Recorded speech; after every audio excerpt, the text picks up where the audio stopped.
जानना चाहती हूँ, इस असुरक्षित प्रदेश में क्यों बांटने का काम? तो जनरल में भी आप ईडब्ल्यूएस लेकर आए। मैं पूछना चाहता हूँ, ये अपने लीडर से, अपने नेता से, देश के नेता से, प्रदेश में तो कोई है इनका लीडर, क्यों नहीं है? आपका नेता प्रतिपक्ष नहीं चुन सके। अपने नेता से बयान दुआए कि हम डीएससी वर्गीकरण का विरोध करते, दो बयान। मैं तो अभी भी नहीं कह रही हूँ बयान। उपाध्यक्ष महोदय, क्यों नहीं बयान देते हम लोग? उपाध्यक्ष महोदय, मैंने ये कहा हम पूरे देश में कर रहे हैं, उपाध्यक्ष महोदय, देश में करें वो बयान। मंत्री जी पहले इस बात पे, कोई लीडर है नहीं, मंत्री जी पहले इस बात पे चर्चा चली है कि आप क्यों हिम्मत नहीं करते बयान देने का भी हम वर्गीकरण नहीं करेंगे? हमारी पहले मंत्री जी कृपया आप बैठिए प्लीज। आप बैठो एक बार। उपाध्यक्ष ये क्या हिम्मत बता रहे हैं? मंत्री जी बैठिए प्लीज। आप मंत्री जी आप बैठिए प्लीज, क्योंकि पहले इस बात पे चर्चा हुई है कि एक विधायक जब बोल रहे हैं तो ये मंत्री हैं, इनको अपनी जिम्मेवारी समझनी चाहिए। ये बात करे वर्गीकरण, आप जवाब देते समय मैंने स्पीकर से पूछा हूं मैं, आपने स्पीकर सर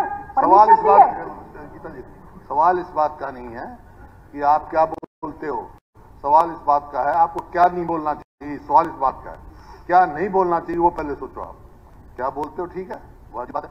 अब वर्गीकरण की बात करी, ये नहीं उन्होंने कहा कि ये तो कांग्रेस के समय में हुआ था 1993-94 में, कोर्ट ने स्टे कर रखा था। मंत्री जी एक मिनट पहले, मंत्री जी बैठिए। आप मंत्री जी बैठिए प्लीज। पहले इस विषय पे, क्योंकि पहले इस बात पे चर्चा हुई है कि जब तक एक विधायक बोलेगा बीच में कोई बोलेगा नहीं। प्लीज फैक्ट्स पे बोलो।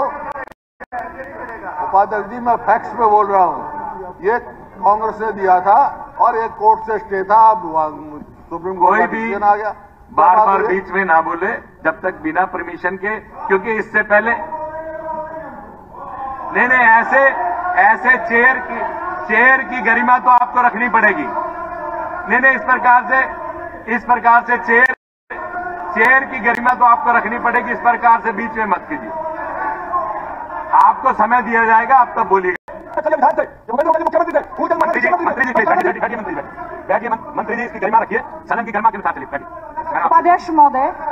उपाध्यक्ष महोदय, मेरा अनुरोध है, बहुत सारे सुप्रीम कोर्ट के फैसले आते हैं, मैं केवल आपके माध्यम से भारतीय जनता पार्टी की सरकार को कहना चाहती हूं, ठीक है आपने किया, लेकिन आपने दिया क्या है? केवल डिवाइड एंड रूल दिया तो कुछ भी नहीं। क्या आप उनको लाभ देने का काम करेंगे? क्या पक्के सफाई कर्मचारी लगाने का काम करेंगे? हमने अपने घोषणा पत्र में कहा था कि पक्के सफाई कर्मचारी, आज आप उनके साथ इंजस्टिस कर रहे हैं। शिक्षा आप दे नहीं रहे, स्कॉलरशिप दे नहीं रहे, स्टाइपेंड दे नहीं रहे, पढ़ा उनको नहीं रहे, जॉब्स में आपने कहा एजुकेशन इंस्टीट्यूट्स में दे रहे थे, भर्ती आप कर नहीं रहे, स्कूल कॉलेज आप बंद कर रहे हैं। इस तरह का क्या व्यवहार है? केवल शेड्यूल कास्टों को कमजोर करके आरक्षण के लाभ को खत्म करने की सोची समझी हुई एक साजिश है। एक सुरक्षित हरियाणा की बात अध्यक्ष महोदय हम लोग कर रहे थे।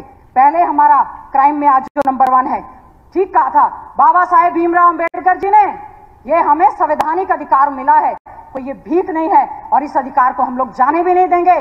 जिस प्रकार से ये नाटक यहाँ पर हुआ है, और संविधान जिस समय सौंपा गया, केवल एक बात कही थी, बहुत ही उम्दा संविधान दिया जा रहा है, केवल अगर संविधान अच्छे ढंग से लागू नहीं होगा तो उसको लागू करने वालों में कहीं ना कहीं कमी होगी। और आज एक ऐसा प्रदेश जिसमें रक्षक भक्षक बन रहे हैं, बेटियां सुरक्षित नहीं है, वर्किंग प्लेस पर महिलाएं सुरक्षित नहीं है, जब बोल रहे हैं तो बीच में परेशान करने का काम कर रहे हैं। अध्यक्ष महोदय, वी नीड योर प्रोटेक्शन। ये कोई तरीका नहीं है कि जब एक सरपंच को एक विधायक क्या कहते हैं फील आ जाती। This is the way to protect the rights of the women.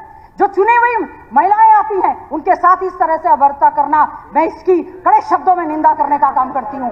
आपके उसकी जरूर इस बात को कहना चाहती हूं, एक अच्छे वातावरण को देने का प्रयास ये सरकार करे।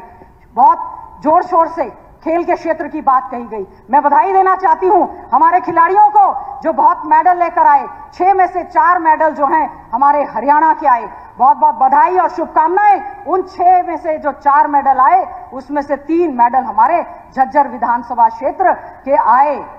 हमारे जो हैं मनु भाकर गोरिया से, जिनके हम तो सोच रहे थे कि वहां पर जो है आदर्श ग्राम बनाने की हम लोग बात करेंगे, हमने उपाध्यक्ष महोदय, हमने जो है आदर्श ग्राम बनाने की बात कर रहे थे, वहां हमारा गोरिया गांव डूबा पड़ा है, फसलों का मुआवजा तक नहीं दे रहे। हमारा एक अमन सहरावत बिरोड़ से लेकर आया।